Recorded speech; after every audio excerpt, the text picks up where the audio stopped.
جی بات حضرت جی کریں. آپ سے یہ پوچھنا تھا کہ میرے خاوند کا نام محمد شکیل ہے جی اور ان کی والدہ کا نام ذکیہ بیگم ہے. جی جی جی.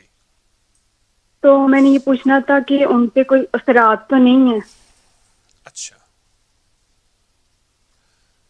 آپ کوڈ تو یو کے کا ہے, یو کے سے بول رہی ہیں؟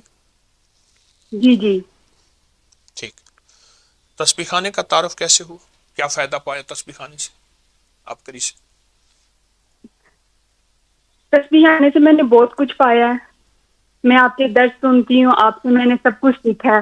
آپ سے دعا کرنا سیکھا, آپ سے نماز پڑھنا سیکھا ہے. آپ کے میں کافی وظیفے بھی کرتی ہوں.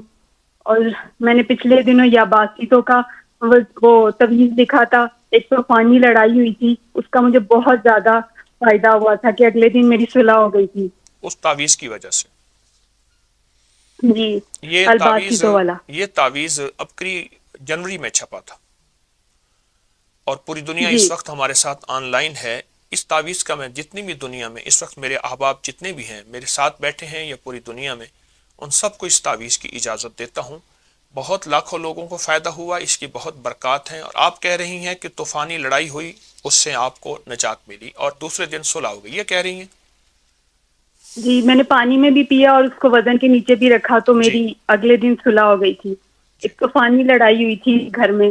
جی جی جی جی, بالکل ٹھیک ہے. یہ وہ تعویذ ہے جو آج تک مخلوق خدا اپنے نقش چھپاتی رہی, میں نے اس کو عام کر دیا. لوگ تعویذ لکھ کے دیں گے لیکن اجازت نہیں دیں گے, چھاپیں گے نہیں. اور ماشاءاللہ مخلوق خدا کو فائدہ ہوا, آپ بھی کہہ رہی ہیں آپ کو فائدہ ہوا. اچھا ایک کام کریں, جی آپ اس تعویذ کو مستقل لکھ کے پئیں, زردے کے رنگ سے لکھ کے پئیں, زعفران سے لکھ کے پئیں, مجبوراً ایسی سیاہی ہو جو گھلنے والی ہو. بال پوائنٹ کی سیاہی گھلتی نہیں ہے, اس سے لکھ کے پئیں. اور کچھ کہنا حضرت چاہیں جی, گے؟ آپ نے مجھے پہلے بھی بتائی تھی ہوں گے جی بدوہا صورت دی ہوئی ہے, اور یا مانیو یا سبورو یا مانی تو بھی دیا ہوا ہے مجھے بالکل آپ نے, ٹھیک ٹھیک. آپ تو وہ میں پڑھتی ہوں. اور میرا گمان یہ ہے, میرا استخارہ یہ کہہ رہا ہے کہ اس وظیفے سے ماشاءاللہ آپ کو بہت فرق ہے, بہت فائدہ ہے. تو میرا تو مشورہ ہے کہ اس وظیفے کو آپ تبدیل نہ کریں, آپ اسی وظیفے کو مستقل مزاجی سے پڑھیں, آپ کو فائدہ ہوگا. مزید میں حضرت جی, یہ میرے جو خاوند ہے ان کا آدھا سر درد ہوتا ہے, وہ کچھ کھا لیتے ہیں تو سر پہ بہت پسینہ آ جاتا ہے, اور سر میں جیسے جیسے کہتے ہیں جلن ہوتی ہے اور سر ٹھنڈا ہو جاتا ہے.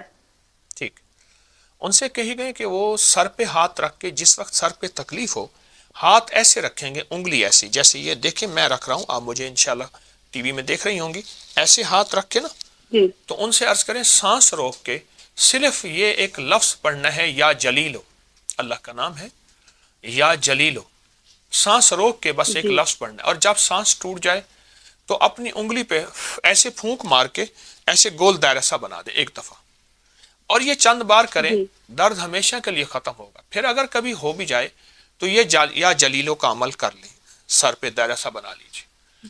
اور باقی جو وظائف جی. تسبیحات دی ہیں, تو معلوم یہ ہوتا ہے کہ تو آپ کوئی کر رہے ہیں, اثرات وغیرہ؟ جی معلوم یہ ہوتا ہے آپ کر رہی ہیں, آپ کے میاں وظیفہ نہیں کر رہے, کیونکہ مرد تسبیح وظیفہ نہیں کرتے, وہ عورتوں کو دیتے ہیں, وہ بہت کرتی نہیں ہیں. حضرت جی, وہ یہ اللہم صلی علی محمد بعدد کلی والا وہ بہت درود شریف پڑھتے ہیں. وہ بہت اچھا کرتے ہیں, اگر پڑھتے ہیں تو اچھی بات ہے. مزید یہ عمل دی ہے, مجھ سے اور عمل نہ لیں, میں دعا بھی کرتا ہوں انشاءاللہ مزید اور عمل نہ لیں, آپ کو فائدہ ہوا ہے اور انشاءاللہ نفع ہوا. کوئی عمل ایسا بتائیں, پوری دنیا آپ کی آواز سن رہی ہے, جس عمل سے آپ کو فائدہ پہنچا ہو, کوئی آپ کے تجربے میں ابکری کا, تسبیح خانے کا. جی حضرت جی, میں نے پہلے بھی آپ سے جو وظائف لیے تھے اس سے مجھے بہت فائدہ ہوا تھا. میرے خاوند جو تھے 4-5 سال پاکستان رہ کے آئے تھے, تو آپ نے مجھے سورۃ والضحیٰ بتائی تھی 40 دفعہ صبح شام پڑھنے کے لیے, جی تو جی میں ان کے لیے پڑھتی تھی. تو وہ پھر وہ نہیں گئے تھے, ان کا بہت جانا ضروری تھا, لیکن میں نے وہ بہت پڑھی تھی. آپ نے مجھے صبح شام کہا تھا 40 دفعہ پڑھنی ہے, جی جی. تو میں ابھی بھی پڑھتی ہوں وہ.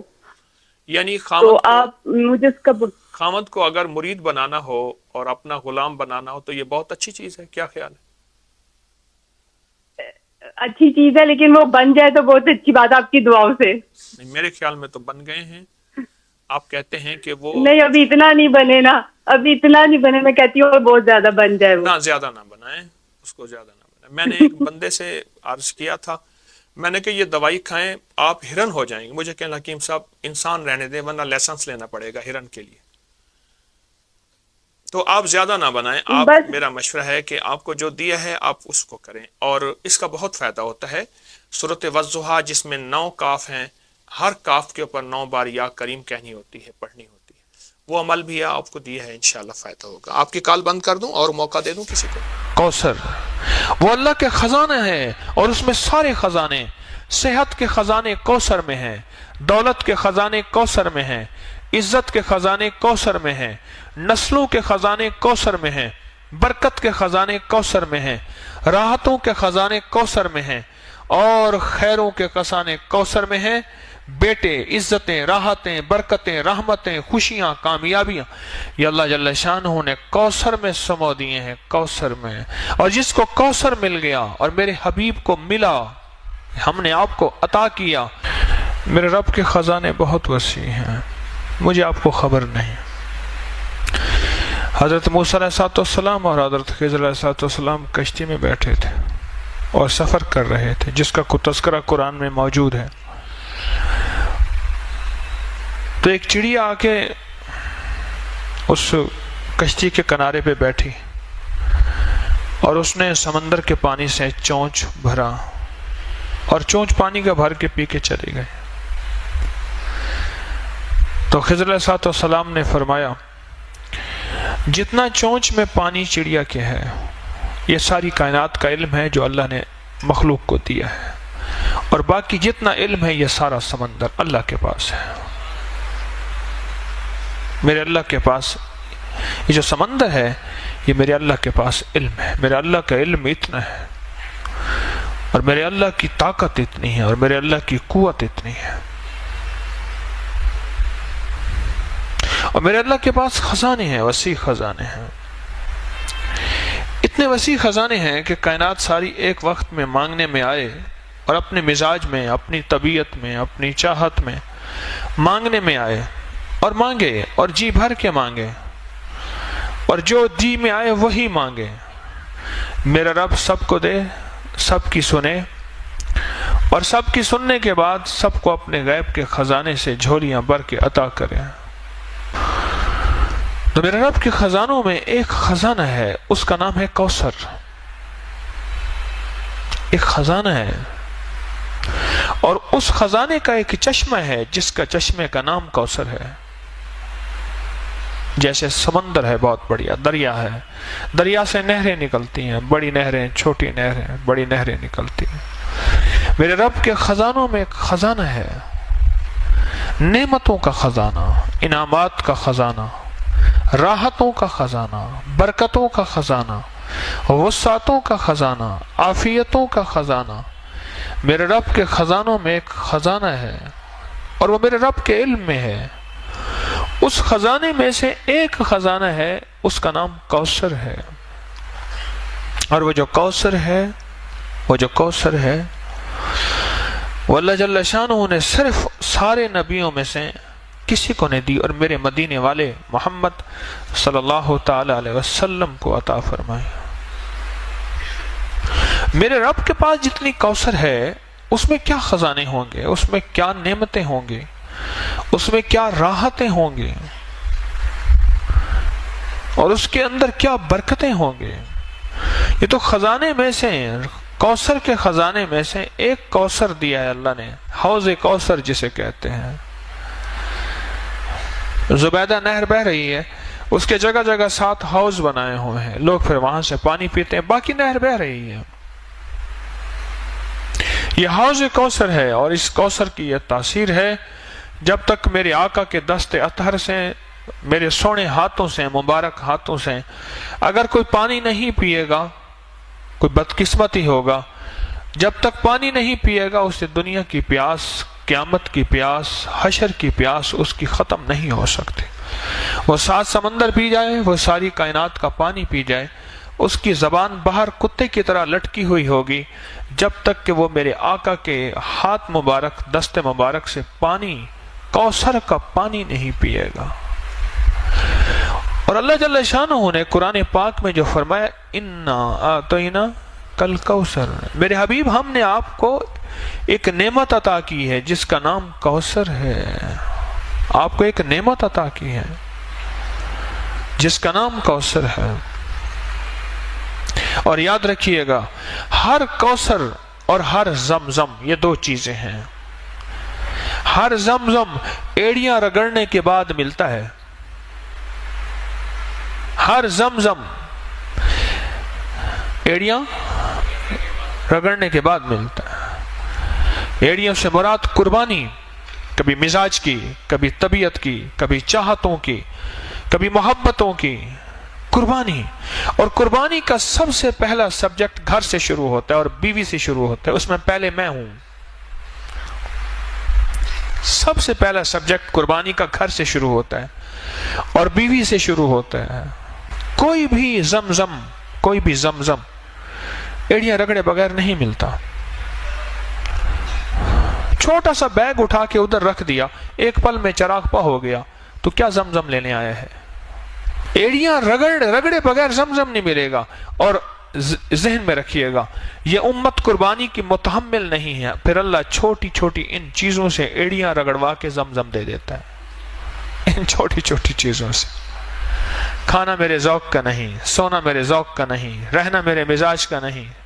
میری طبیعت چاہتی ہے میں غسل خانے میں پانی کے شاور کے نیچے کھڑا رہوں. ادھر باہر لائن لگی ہے، ادھر طبیعت کو توڑ دیا. یہ ایڑی رگڑی جا رہی ہے. جی چاہتا ہے کھانا بہت کھاؤں، کھانا کھاؤں گا پھر سو نہیں سکوں گا. یہ ایڑی رگڑی جا رہی ہے. جی چاہتا ہے کہ بس میں لیٹا رہوں، ادھر کہتے ہیں اٹھو ظہر کا وقت ہو گیا. اپنی طبیعت کو توڑا چھوڑا، گہری نیند آئی ہوئی. یہ ایڑی رگڑی جا رہی ہے. زمزم نکلنے کے لیے، زمزم پانے کے لیے ایڑیاں رگڑنا ضروری ہے.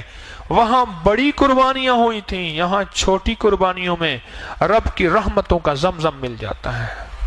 وہاں بڑی قربانیاں ہوئی تھیں، یہاں تو کوئی قربانیاں ہو ہی نہیں رہی. پل میں کریم نے چوتھی تراویح کے اندر روتی ہی بدل دی ہواؤں کی. ٹھنڈی ہواؤں چلا کے پورا حال ٹھنڈا کر دیا. دو چیزیں جس کو ملتی ہیں میں عرض کر رہا تھا، ایک زمزم اور ایک کوثر. اس کے پیچھے قربانی ہے. میرے آقا مدینے والے کو جو کوثر دیا رب کریم نے، اس کے پیچھے قربانی ہے کہ قریش نے، مشرکین نے میرے آقا کو تانا دیا تھا آپ کے بیٹے نہ ہونے کا، آپ کے بیٹے نہ ہونے کا تانا دیا تھا. تو اللہ پاک نے فرمایا کہ میرے حبیب ہم نے آپ کو کوثر دے دیا. آپ نہیں سوچ سکتے کہ لفظ کوثر میں کیا ہے اور کوثر میں کیا ہے. یہ لفظ پھر سنیے گا، لفظ کوثر میں کیا ہے اور کوثر میں کیا ہے. آپ سوچ نہیں سکتے، آپ گمان نہیں کر سکتے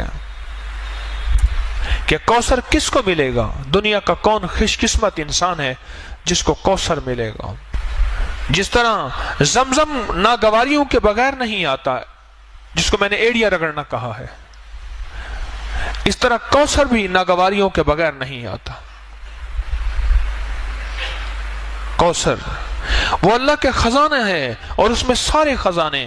صحت کے خزانے کوثر میں ہیں، دولت کے خزانے کوثر میں ہیں، عزت کے خزانے کوثر میں ہیں، نسلوں کے خزانے کوثر میں ہیں، برکت کے خزانے کوثر میں ہیں، راحتوں کے خزانے کوثر میں ہیں، اور خیروں کے خزانے کوثر میں ہیں.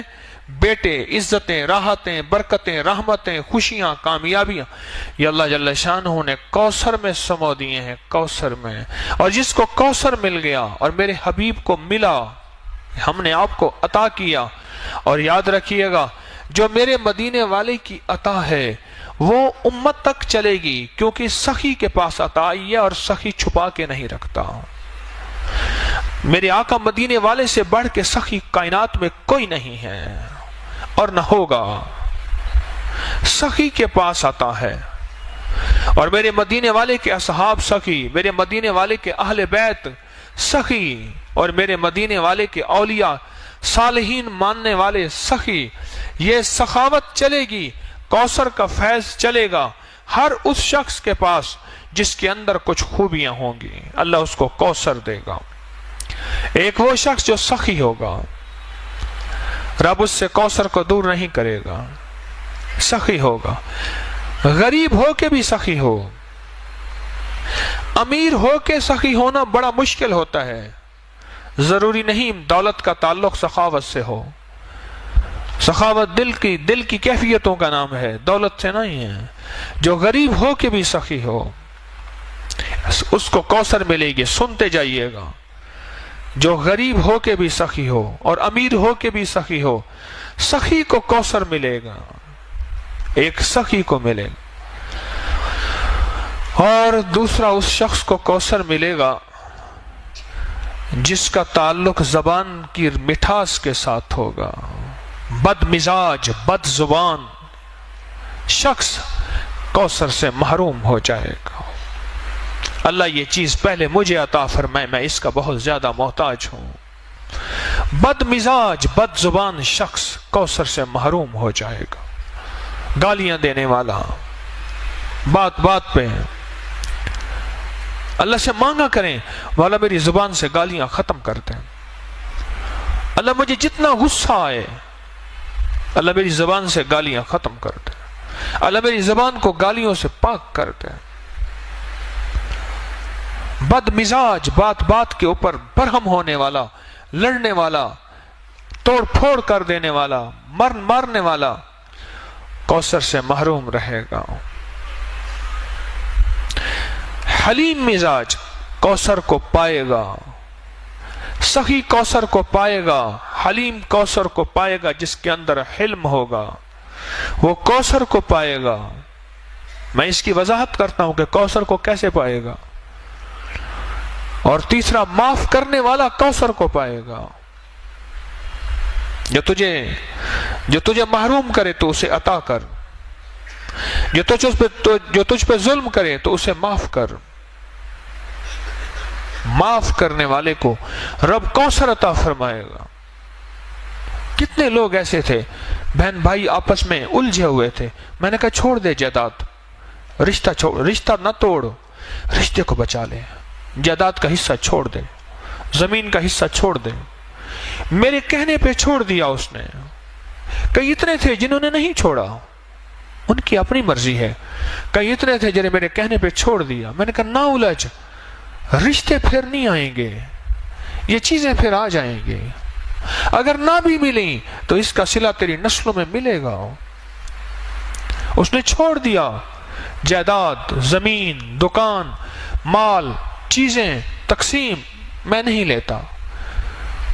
مجھے کہنے لگے جی مجھے دیتے ہیں زبردستی. میں نے کہا جو اگر دیتے ہیں تجھے زبردستی لے لے، اگر پورا نہیں دیتے ایک تو ان سے شکوہ نہ کر، ایک ساری زندگی شکوہ نہ کر. اگر ساری زندگی شکوہ کیا پھر بھی برکت ختم ہو جائے گی. ادھر بیٹھا شکوہ کیا، ادھر بیٹھا شکوہ کیا، پھر تو مجبوری والا معاملہ ہوا.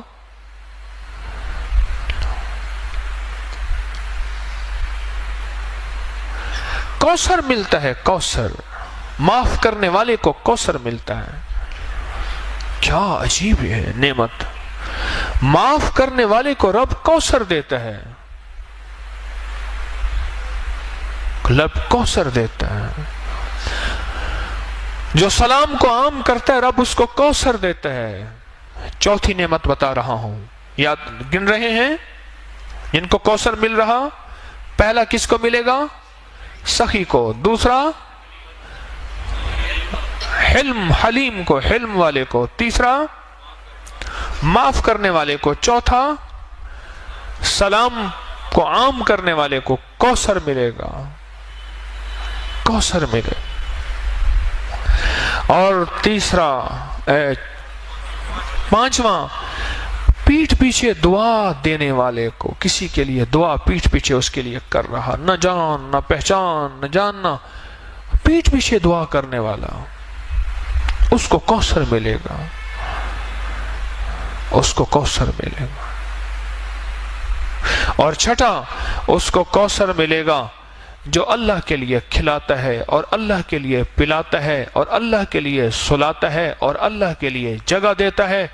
اللہ کہتا ہے اس کو آؤ کوثر اس کے گھر میں، اس کی نسلوں میں بھر دو. اور کوثر کیا ملے گا اس کو بھی سن لیجئے. ہمیں کہ کوثر وہ خزانہ ہے جو اللہ کے عرش میں ہے، اور اس کا ایک حصہ حوض کوثر ہے. باقی کیا ہوگا؟ جس کی مثال میں نے دی ہے کہ دریا میں سے ایک نہر نکلی ہے، باقی تو دریا ہے، وہ اللہ کے خزانوں میں ہے، اللہ کے علم میں ہے، باقی کیا ہوگا؟ جو شخص یہ خوبیاں اختیار کرے گا، ان خوبیوں پہ محنت کرے گا، یہ محنت ہوتی ہیں خوبیاں، ان پہ محنت ہوتی ہے۔ اور پتہ ہے محنت کیا ہوتی ہے؟ اس مجمع میں محنت ہوتی ہے۔ جب بہت سے افراد اکٹھے ہوتے ہیں، جہاں بہت سے برتن اکٹھے ہوں، آواز پیدا ہوتی ہے نہیں ہوتی؟ بولے، جب بہت برتن اکٹھے ہوں تو آواز پیدا ہوتی ہے۔ اسی مجمع میں محنت کرتا جا کرتا جا کرتا جا، اسی مجمع میں۔ یہ تربیت کا مجمع ہے، یہ تعلیم کا مجمع ہے، یہ تعلم کا مجمع ہے، اور یہ سفر ترقی کا مجمع ہے۔ اس پہ اپنے اوپر محنت کرتا جا کرتا جا کرتا جا کرتا جا۔ جب یہ محنت کرتا چلا جائے گا اور ٹکراؤ کے باوجود بھی بچتا جائے گا، معاف کرتا جائے گا، درگزر کرتا جائے گا، لوگوں کو جگہ دیتا جائے گا، سخاوت کرتا جائے گا۔ دنیا کا خوش قسمت انسان یہ ہے جو کسی سے سوال نہ کرے، اور دنیا کا خوش قسمت انسان یہ ہے جو قرضے نہ مانگے۔ اور ایک بات یاد رکھنا، جس کے قرضے مانگنے کا مزاج ہوتا ہے، اس کے گھر پہ، حدیث میں مفہوم عرض کر رہا ہوں، ایک جھنڈا لگ جاتا ہے جس سے فرشتے اور انسان نہیں دیکھ سکتے، جس سے جن اور انسان نہیں دیکھ سکتے، باقی ساری کائنات دیکھتی ہے۔ جس کے اندر قرضے لینے کا مزاج، مانگنے کا مزاج اور سوال کا مزاج ہوتا ہے، اس جھنڈے پہ لکھا ہوا ہوتا ہے فقر، کہ جا ساری زندگی تو سوال ہی کرتا رہے گا، منگتا ہی رہے گا، بھکاری رہے گا، فقیر رہے گا۔ جس نے اپنے لیے سوال کا دروازہ کھولا، قرضے کا دروازہ کھولا۔ یہ 6 لوگ ہیں جو کوثر کے مستحق ہیں، اور ان کی نسلوں میں جب کوثر آ جائے گا، ان کی نسلوں میں اللہ فقر، فاقے، غربت، تنگ دستیاں اللہ نہیں دے گا۔ اللہ بیٹوں والی نعمتیں، رزق والی نعمتیں، صحت والی نعمتیں، عافیت والی نعمتیں عطا فرماتا جائے گا، فرماتا جائے گا، فرماتا جائے گا۔ اور پھر کوثر کی نعمت وہ عطا فرمائے گا کہ نسلوں کوثر کی برکتوں سے مالا مال ہو جائیں گے۔ تو ایک تو کوثر کا اس مفہوم کو سمجھیں کہ کوثر ہے کیا، اور کوثر ملے گا کس کو، اور کوثر کا خزانہ جس میں کائنات کی ساری نعمتیں ہیں، اس میں حلم بھی ہے، علم بھی ہے، اس میں کشف کی نعمت بھی ہے، اس میں کرامت کی نعمت بھی ہے، اس میں عبادت کی نعمت بھی ہے، اس میں ولایت کی نعمت بھی ہے، اس میں فقیری کی نعمت بھی ہے، اور اس میں اعلیٰ مرتبے، اعلیٰ مقام کی نعمت بھی ہے۔ ساری نعمتیں اللہ جل شانہ نے اس کوثر کے خزانے میں رکھی ہیں، اور ملے گا کوثر کا خزانہ اس کو جس کے اندر یہ 6 صفات ہوں گے۔ ان 10 روزوں میں یہ تجربہ ہو رہا ہے۔ ہلکی پھلکی ناگواری، ہلکی پھلکی یہ چیز اللہ جان بوجھ کے دیتا ہے۔ لینے کوثر آیا ہے، کہتا ہے ٹھک ٹھک بھی نہ کر۔ اور جو شخص آج کی رات میں کتنی دفعہ سورۃ کوثر پڑھے گا؟ 313 دفعہ سورۃ کوثر پڑھے گا۔ میں کہتا ہوں جھولیاں بھروانے کے لیے رب نے ویسے ہی ٹھنڈی ہوائیں اوپر صحن میں بیٹھ کے، سبحان اللہ، ٹھنڈی ٹھنڈی ہوائیں، یہیں بیٹھ کے رب نے موسم بدل دیا۔ اس نے کہا تو بیٹھ کے سورۃ کوثر پڑھتا جا اور میری رحمتوں کو اندر سموتا جا۔ سورۃ کوثر 313 دفعہ، اول آخر درود پاک 3 بار، 7 بار، 11 بار، اور سورۃ کوثر کے ساتھ ہر دفعہ بسم اللہ الرحمن الرحیم۔ یہ تو رزق کے خزانے اور برکتوں کے خزانے اور کبھی ختم نہ ہونے والی تھیلی اور جھولی، اس کے لیے آخری عمل ہے۔ ابھی پڑھ لے، تہجد سے پہلے پڑھ لے، بہرحال صبح سے پہلے پڑھ لے اس عمل کو۔ انوکھا عمل ہے 313 کا، اور یہ آج کی رات کا عمل ہے۔ آج یہ عمل کر لیں۔ کوثر، ایک تو کوثر کو پانے کے لیے 6 صفات اپنے اندر ہم پیدا کریں اور اس میں محنت کریں۔ اور تسبیح خانے میں اللہ نے ویسے ہی بھیج دیا ہے، تسبیح خانے میں اللہ نے ویسے بھیج دیا، اور تسبیح خانے میں بھیج کیا اپنے اوپر محنت کریں۔ اور بعض اوقات یہ 6 صفات کے اندر کی ناگواریاں آئیں گی، ان ناگواریوں کو اللہ کے لیے برداشت کرتا جا کرتا جا کرتا جا۔ اس میں اللہ پاک جل شانہ تجھے اور تیری نسلوں کے لیے کوثر کے فیصلے کر دیں گے۔ اور سچ بتاؤں، جس کے لیے کوثر کے فیصلے ہو جائیں نا، اس کی نسلیں نہ فقیر ہوتی ہیں، نہ غریب ہوتی ہیں، نہ تنگ دست ہوتی ہیں، نہ بے حیا ہوتی ہیں، جس کے لیے کوثر کے فیصلے رب کر دے۔ میرے پاس ایک صاحب آتے ہیں، وہ لعاب اٹھا کے نا کتے پہ لگا دیتے ہیں، کتے کا کاٹا ٹھیک ہو جاتا ہے۔ سرگودا کے آگ ایک گاؤں ہے، وہاں سے آتے ہیں، بڑے عاشق ہیں، دیوانے ہیں، آل رسول ہیں، بالکل غریب سفید پوش آدمی ہیں، بالکل غریب سفید پوش آدمی ہے۔ مجھے کہنے لگے آج تک ہمارے گھر میں ضرورت پوری نہ ہوئی ہو، مجھے یاد نہیں ہے، دولت ہے نہیں، اللہ کھلاتا بھی ہے، پلاتا بھی ہے، سلاتا بھی ہے، رب نے عزت بھی دی ہے، عبادت بھی دی ہے، تسبیح دی ہے، اعمال بھی دیا ہے، اور رب نے ہمارے لعاب میں یہ تاثیر رکھی ہے کہ سانپ کا کاٹا ہے، بھیڑ کا کاٹا ہے، بچھو کا کاٹا ہے، کتے کا کاٹا ہے، شیر کا کاٹا ہے، کاٹے کے اوپر لعاب لگا دیں وہ ٹھیک ہو جاتے ہیں اسی وقت۔ اور مجھے کہنے لگے، وہ صاحب کہنے لگے کہ ہمارے بڑوں نے سنا ہے کہ کوئی سورت کوثر کا عمل کیا تھا، بڑوں نے، ہم نے نہیں کیا۔ ذرا غور سے لفظ سنیے گا، ہمارے بڑوں نے سنا ہے کیا کیا تھا، کوئی سورت کوثر کا عمل کیا تھا، اس کی تاثیر چلی آ رہی ہے۔ اب وہ بڑوں میں کوئی پہلی نسل ہے، تیسری نسل ہے، پانچویں نسل ہے، ساتویں نسل ہے، اب یہ خبر نہیں، پر ہمارے بڑوں نے کوئی سورت کوثر کا عمل کیا تھا، اس کی تاثیر چلی آ رہی ہے، اور ہماری نسلوں میں اس کی تاثیر ہے، ہماری نسلوں میں اللہ ساری ہماری ضرورتیں عزت کے ساتھ پوری کر رہا ہے، اور ہمارے لعاب میں یہ تاثیر ہے، ہمارے بچے کے لعاب میں بھی یہ تاثیر ہے۔ کہنے لگے بعض اوقات گھر میں میں نہیں ہوتا تو میرا بچہ ہوتا ہے، وہ کہتے ہیں بیٹا یہاں تھوک دے، کہہ رہے ہمارا بچہ تھوک دیتا ہے، وہ تھوک مل دیتے ہیں، ان کا مسئلہ حل ہو جاتا ہے۔ ہمارے تو بچے کے تھوک میں یہ تاثیر ہے۔ کتنے خوش قسمت ہیں، تسبیح خانے میں آ کے آپ سوغاتیں، دولتیں اور نعمتیں سمیٹ رہے ہیں، آپ کتنے خوش قسمت ہیں۔ مجھے ایک بندہ کہنے لگا کہ میں نے کوئی پاکستان میں ایسی جگہ نہیں جہاں رمضان گزارنے کے چند دن نہ گزارے ہوں، کہنے لگے تسبیح خانے میں جب سے میں آیا ہوں اب یہاں سے جانے کو مجھے دل نہیں چاہتا، یہاں دل ایسا لگا، کہا کہ کھانے وہاں بہترین، ایئر کنڈیشن وہاں بہترین، مجھے نام بتائے نام نہیں لیتا، لیکن یہاں جو زندگی کا نظام آپ دے رہے ہیں یہ اور کہیں نہیں ہے۔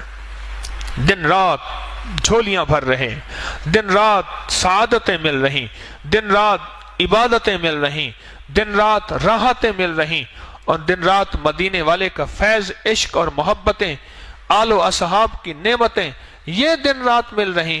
یہ میں نہیں کہتا کہیں نہیں ہوں گی، لیکن بہت کم ہیں۔ تبھی سورت کوثر آج اس کا موقع ہے۔ ایک تو ہم نے 6 صفات اپنے اندر پیدا کر کے، ان 6 چیزوں سے ہٹ کے بچ کے اپنے لیے سورت کوثر، اپنے لیے کوثر کے فیصلے کروانے ہیں، اور سورت کوثر آج پڑھنی ہے، اور اس تصور کے ساتھ کہ مولا اس کے اندر جو خزانے ہیں رزق کے، عزت کے، وسعت کے، برکت کے، راحت کے، صحت کے، خوشیوں کے، کامیابیوں کے، مولا ان خزانوں سے ہمیں بھی مستفید فرما دے۔ میرا اور میری نسلوں کا تصور کر لیں گے کہ آپ کی مہربانی ہوگی۔ سورت کوثر یہ نعمت ہے اور یہ خاص تحفہ ہے۔ عجیب، قرآن پاک کی سب سے چھوٹی سورت ہے، اور قرآن پاک کی سب سے بڑی سورت سورت بقرہ ہے، اور سب سے چھوٹی سورت سورت کوثر ہے۔ اللہ پاک کوثر جس کو دے دے، خزانے وسعت کے، عافیت اور برکت کے، دنیا کا خوش قسمت انسان ہے، وہ دنیا کا خوش قسمت انسان ہے، اور اس کو دنیا بھی مل جاتی ہے، اس کو آخرت بھی مل جاتی ہے، اس کو خیر بھی مل جاتی ہے، اس کو برکت بھی مل جاتی ہے۔ پہلا عشرہ گیا، دوسرا عشرہ شروع ہوا، اور دوسرا عشرہ شروع ہوتے ہی جو رحمتیں موجوں پہ آتی جائیں گی، اور جو ہم سنبھلتے جائیں، اور جو ہم سنبھلتے جائیں، اپنے آپ کو سنبھالتے جائیں۔ کیوں؟ پہلے عشرے میں غور سے سنیے گا، دولت مند اور مالدار ہو گئے ہیں، اب یہ شیطان لوٹنے کی کوشش کرے گا، کبھی مزاج کی تنگی سے، کبھی طبیعت کی تنگی سے، کبھی کہے گا میرا روزہ لگ رہا، ہٹ جا ہٹ جا ہٹ جا، میرا روزہ مجھے لگا ہوا ہے۔ یہ دوسرا عشرہ پہلے عشرے کی کمائی کو بچانے والا ہے، پہلے عشرے کی کمائی کو بچانے والا ہے۔ کتنا دنیا کی خوش قسمت بیوی ہوگی جو شوہر کی پاکیزگی کے لیے اپنی مسکراہٹوں کو زندہ رکھے۔ وہ کہتی ہے کہ شاید دنیا کے سارے غم میرے پاس ہیں، اسے پتہ نہیں کہ دنیا میں اس سے بڑے غم، اس سے بڑے دکھ کہ وہ شخص حوصلے کے ساتھ آتا ہے۔ اور دنیا کی خوش قسمت بیوی ہوگی جو شوہر کو مسکراہٹوں کے ساتھ زندگی کی تازگی دے گی، زندگی کی تازگی دے گی۔ بدقسمت اور منحوس ہوگی جس کی زبان پہ، جس کے اوپر مسکراہٹ نہیں ہوگی۔ تو آج زندگی کا یہ سبق میرے اللہ نے مجھے آپ کو دیا ہے کہ میں بھی سب سے زیادہ اس بات کا محتاج ہوں کہ 6 صفات پیدا کر